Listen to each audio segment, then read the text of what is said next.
Tidak boleh menggunakan topi di dalam kelas. Pegang pundaknya. Kalau kotor bersihkan. Kalau pegang kita putar ke depan sambil senyum. Ya, mana senyum manisnya? Ya, putar ke belakang. Coba tertawa. Pegang pinggangnya. Rapi belum bajunya? Rapi. Baju temannya rapi? Rapi. Sip, kita goyangkan ke kanan.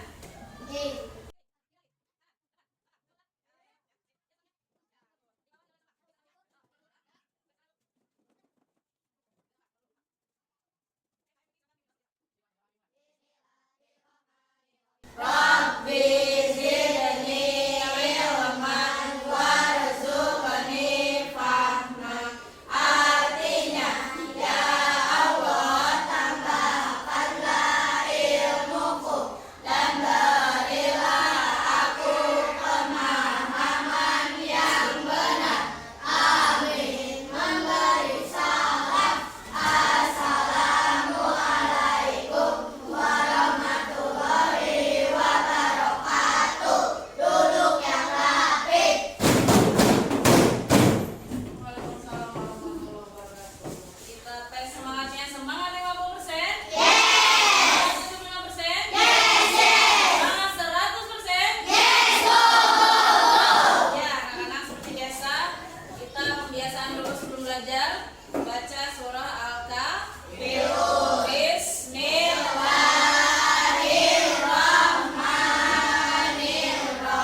Wala ana abidum ma abattum wala antum abiduna ma a'bud. Lakum dinukum waliyadin. Shadaqallahul azim. Dan sebagai bentuk rasa cinta kita kepada tanah air, mari kita menyanyikan Indonesia Raya. Semuanya dipersilakan berdiri. Merdeka, merdeka, tanahku, negeriku yang ku cinta. Indonesia Raya, merdeka, merdeka, hiduplah Indonesia Raya. Oke, persilakan duduk kembali. Anak-anak, hari ini siapa yang tidak masuk? Terus? Siti. Lauril. Gabriel. Kenapa? Nggak tahu kalau Siti kenapa? Sakit?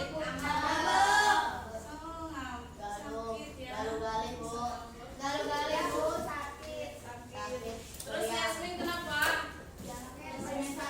Periksa mata. Tuh ya, mudah-mudahan yang sakit segera sembuh. Amin ya rabbal alamin. Nah, baiklah anak-anak, pada kesempatan kali ini kita akan belajar mengenai proyek penguatan profil Pancasila dan juga digabung dengan PPRA ya. PPRA itu proyek penguatan rahmatan lil alamin. Jadi penggabungan antara keyakinan spiritual kita dengan nilai-nilai Pancasila. Di sini, gaya hidup berkelanjutan di sini tujuannya tadi mengurangi dampak negatif terhadap lingkungan. Jadi yang akan kita kurangi dampak negatifnya di sini adalah lingkungan. Coba ibu tanya, lingkungan kita yang kamu ketahui seperti apa kalau misalkan kita lagi banjir? Banyak sampah. Bahkan sampah itu termasuk penyebab dari banjir. Banyak gak di sekolah kita? Banyak Bu. Dari kelas 1 sampai kelas 6 sampah itu selalu ada karena setiap hari jajan. Nah, mulai dari sekarang kita akan berusaha untuk mengurangi dampak negatif dari sampah tersebut. Cuman untuk kali ini kita akan menggunakan sampah organik. Kita lihat dulu apa sih dilakukan dengan cara apa. Pertama, menggunakan sumber daya alam secara efisien. Kemudian memilih produk ramah lingkungan, mengurangi penggunaan bahan kimia. Siapa di rumahnya yang suka pakai bahan kimia?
Pengertian sampah dapat didefinisikan sebagai bagian dari sesuatu yang tidak dipakai, tidak disenangi, atau sesuatu yang harus dibuang.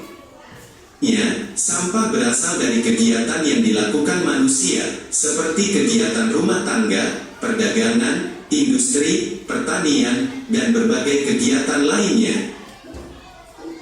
Berdasarkan sifatnya, sampah dibedakan atas sampah organik dan sampah anorganik. Sampah organik. Sampah organik merupakan sampah yang mudah membusuk dan diurai oleh bakteri, jamur, kuman, dan cacing di tanah. Sampah organik biasanya berasal dari sisa-sisa makhluk hidup. Ini adalah kotoran hewan, ranting pohon, daun kering, kulit buah, sisa sayur, daging, atau tulang ayam. Sampah organik ini dapat dimanfaatkan menjadi pupuk kompos untuk membantu tanaman tumbuh dengan baik.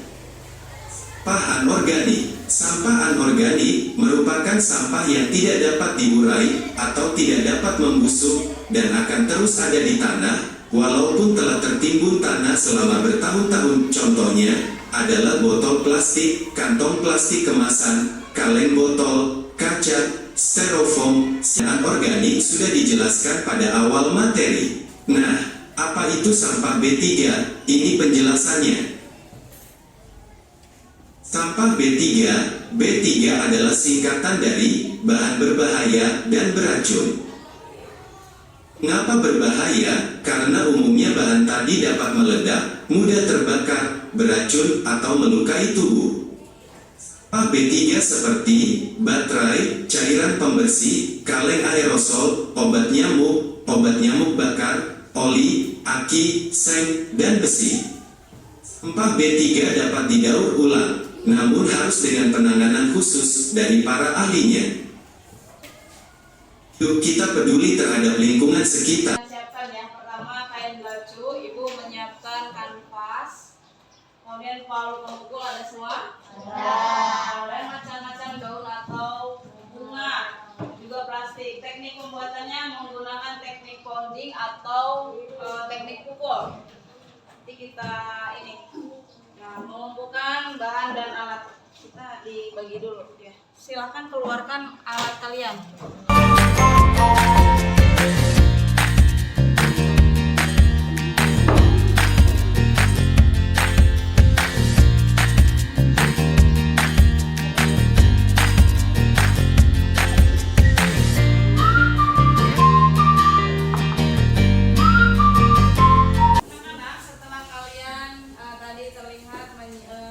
Sudah menyiapkan ya bahan dan juga alat untuk membuat ekoprint pounding, maka kita akan lihat cara pembuatannya.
Lurus, lurus, mukulnya lurus.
Gimana kesannya membuat ekoprint? Menyenangkan? Nah, kira-kira ini bisa dipakai apa? Kemudian menyimpan barang, terus bisa bergaya. Bagus, ini kali ya yang disebut gaya hidup berkelanjutan. Jadi nggak harus beli tas yang harganya mahal. Kalian nih laki-laki boleh memberikan hadiah kepada temannya spesial, membuat lope-lope dari bunga bisa. Perempuan juga bisa ya memberikan hadiah kepada teman tercintanya atau tersayangnya ya. Berarti kalian sudah paham tentang gaya hidup berkelanjutan dengan tema kita memanfaatkan bahan-bahan dari alam. Nah, selanjutnya Ibu akan mengetes kalian yaitu dengan asesmen sumatif. Sudah Ibu kirimkan linknya ke HP kalian. Silakan HP-nya dibuka, Nak.